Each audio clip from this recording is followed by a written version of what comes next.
Welcome to Conveyancing Matters with Lorraine and Stu. Join us for a chat about all things property. Hello, Stu.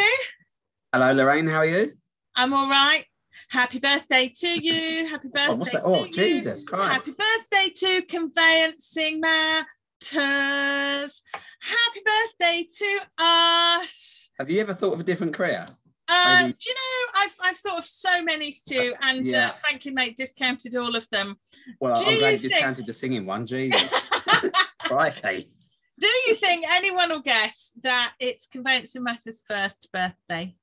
Might do. They might do. They might do. They might have a good idea, yeah. It's kind of bizarre and exciting. I think when we set out on this journey, I don't think we ever thought we'd get a year under our belt, and what a tumultuous year it's been, quite frankly. Most definitely. I'm just really excited. I'm kind of really excited that we got here, Stu. We've been off air, as they say, I think, for a couple of weeks, and it's nice actually, because some people, I don't know about you, Stu, have been in touch and said, yep. Where are your chats? Yeah. It's surprising the take up, isn't it? I think when we first started out, we thought it would be more of an educational kind of piece and process and trying to educate people as to what we do, that kind of thing. But it's morphed much more into a defender of property lawyers, isn't it, over the last year? Probably largely due to the circumstances as well.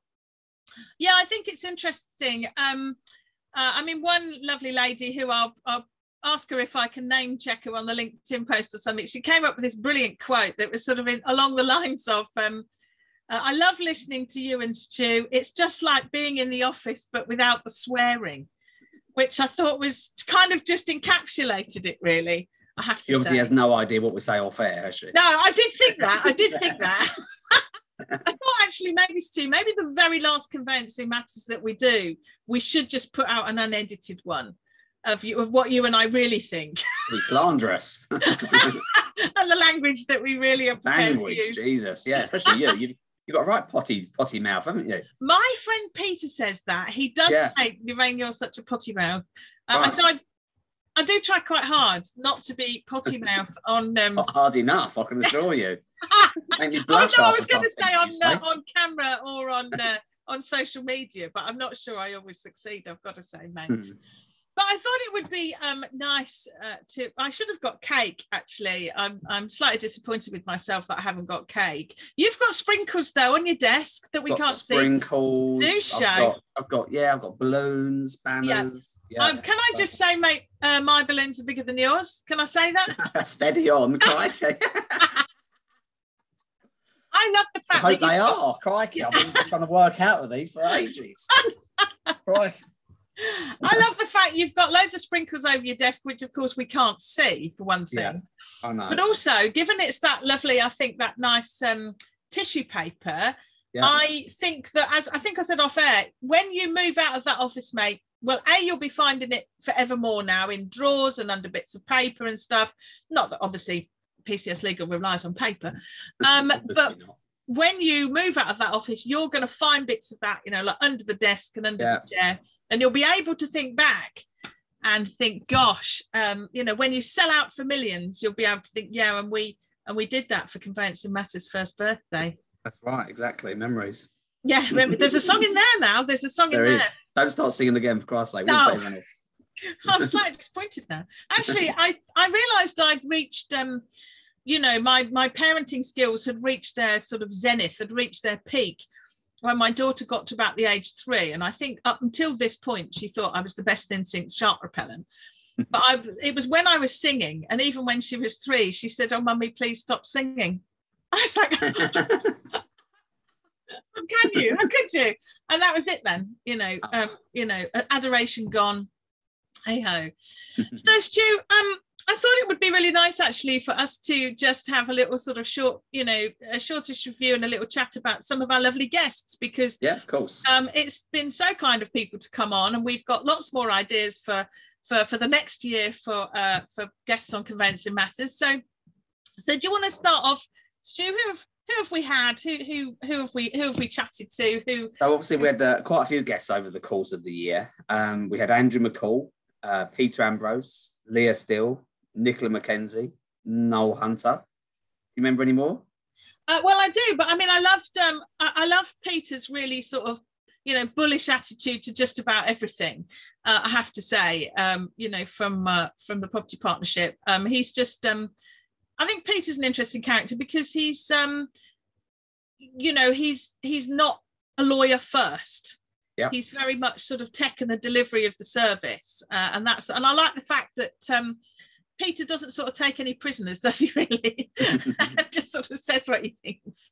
And I really, really like him for that. And of course, Andrew, your surveyor friend, he had lots of interesting things to say, because I don't think property lawyers and their clients often realise, I certainly don't think clients realise the importance of getting a survey, do they? Definitely. No, 100% not. So he was quite insightful, wasn't he, with some of the revelations he came up with. So yeah. Yeah, I never cease. I mean, as a little aside, it never ceases to amaze me actually how many buyers are making the biggest investment of their lives, and every single property lawyer will say get a survey, and so many of them think, oh, I don't want to spend that £500. Yeah, but we see it with surveys, see it with searches. If a client doesn't need a mortgage, rarely will they have the searches done. See it with auction packs. People ask how much it would cost to review an auction pack, and you don't hear from them again, and they go off and buy a problem. So we see it all the time, don't we? There's a difference. Again, it goes back to that point. I'm not sure people or clients are fully tuned in to what we do, and we're actually trying to protect them from making a big problem. And that's kind of there's a bit of a divide there, isn't there? I think also maybe with surveys, I think if a lawyer or if a conveyancer says to their client, well, consider this, do that, pay for that, they, in their minds, they just lump it all up as that's part of the conveyancing fees. They suddenly think that's another, X £100 that we're going to get, which of course is complete nonsense. And I think also what makes it more cloudy, of course, is the bank's valuation. Yeah. So I think, without sort of being party to those conversations, the way the banks sell the valuation or the survey, it's murky waters, isn't it? Some will allow you to upgrade, some don't. So again, I think the clients are left wondering, well, hang on a minute, I've already paid for this product. Yeah. Valuation only. Why do I then need to pay for another survey? Because you can't rely on it. Exactly right. And Leah was lovely. I really, really liked Leah. And I have to say, Stu, I think we were ahead of the curve, really, with getting Leah on. As always, of course. As always, leading rather than following, I'd say, Stu, quite frankly, mate. Because clearly, the enormous sort of pressure on conveyancers in the last year. I mean, we, to be serious for a minute, we really can't, talk about our first birthday without just contemplating what an absolutely tumultuous year it's been. And of course, I thought Leah was very insightful as a lawyer who's now gone into, supporting lawyers in their roles. I thought she was, really interesting and really insightful in this whole idea of the sort of, look after your own mental health first sort of thing, which I have to say is really, from an outsider looking in, has worried me a lot in the last 12 months, I must say. I think it's something that, affects the whole country in any industry, doesn't it? But particularly the last year with lawyers and what we've had to go through, with the current climate and COVID and everything else, it's, really prevalent, isn't it? Yeah. And of course, Noel, I was really delighted to get Noel Hunter on from, who heads up the, Consumer Code for Home Builders, because I think they're going in a really interesting direction. And I have to say, actually, I think Noel is a guest I'd really, I'd be interested to get back because of the, I think the potential progression in that conversation with their sort of, moving into the new build arena. And that's such a, frankly, a really, really hot topic at the moment, obviously, and building quality and all of that. So I think Noel would be, as I say, a really interesting guest to invite back. And I found him really, really engaging. And of course, he's steeped in, looking after consumers. That's, of course. So, there isn't much that man doesn't know, really, I have to say. Definitely. So, and of course, we had Nicola Mackenzie, who I found really interesting. I know you really liked Nicola, didn't you? Yeah, most definitely. She was really engaging, wasn't she? And again, her knowledge in the mortgage industry is second to none, isn't it? Yeah, I thought what's interesting about Nicola, actually, because she's got her own YouTube channel, of course, is how she has really sort of engaged a significant audience in the mortgage, the mortgage broking and the mortgage product market. And I think that's really clever of her. Yeah. And interesting. She's somebody that we can almost kind of look up to, because, when we first started this, was there the potential to grow it? Would people actually give her monkeys or be interested in what we had to say? But of course, she's demonstrated in her part of the industry that, people are interested, aren't they? They're interested in everything she has to say. And she's got a massive following. Yeah, she does. I think there's I think there's still more to learn from Nicola. And again, it'd be really good to get her back. Apart from anything else, I thought she was, a great speaker and really, really accessible. But I always feel that, because I sort of subscribe to, a few sort of mortgage finance gazette and sort of mortgage brokery type email updates and so on, to really keep a bit of an eye on what's going on that side of the market. And it feels to me, Stu, like a really crowded part of the market. So I think all the more, kudos and credit to Nicola for standing out. And again, she offers something totally different by, having her own channel rather than, like you say, subscribing to sort of, email newsletters that can become a bit similar, can't they?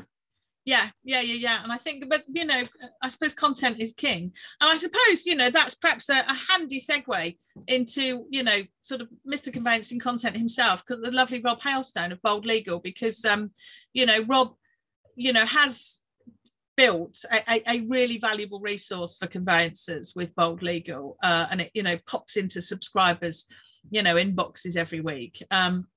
And of course, Rob, clearly, Stu, and I hate to say this to you, mate, but Rob has got probably one of the nicest offices in England, of course. I don't know. I think Mike Day would rival him with these pictures in the background. Oh yeah. Did Rob win the best office of the year? I'm not quite sure he did. Oh yeah, I suppose. Well, I think the key to this, to Rob and Mike, and as you say, Mike Day being a very much a guru in the estate agency world, is of course his office and Rob's office, dare I say, they are slightly boy fantasy offices, aren't they? Are you trying to say they're a bit like a man cave kind of? Yeah, I think they both are. They both are man caves, mate. Really, I have to say, I think we need to find. We need to find rival offices. Offices to rival Rob and Mike's, quite frankly, because to be fair, mine doesn't. Well, Stu, we'll perhaps talk in another chat about some of our other lovely guests, or the rest of our lovely guests. But so come on, Stu, let's, before we finish this sort of first birthday Conveyancing Matters celebratory chat, what would you say then has been, for you and your team, what's been the sort of single most difficult thing about the 12 months that we've been on air for you guys? I think for us, it's we've spoken about it before with COVID and the difficulties that it's brung. It's not one single thing. It's literally the whole climate has meant that, every person that we deal with has been affected, the office has been affected. And of course, having the stamp duty holiday, increased by only 3 months meant that there was no resource you could draw on.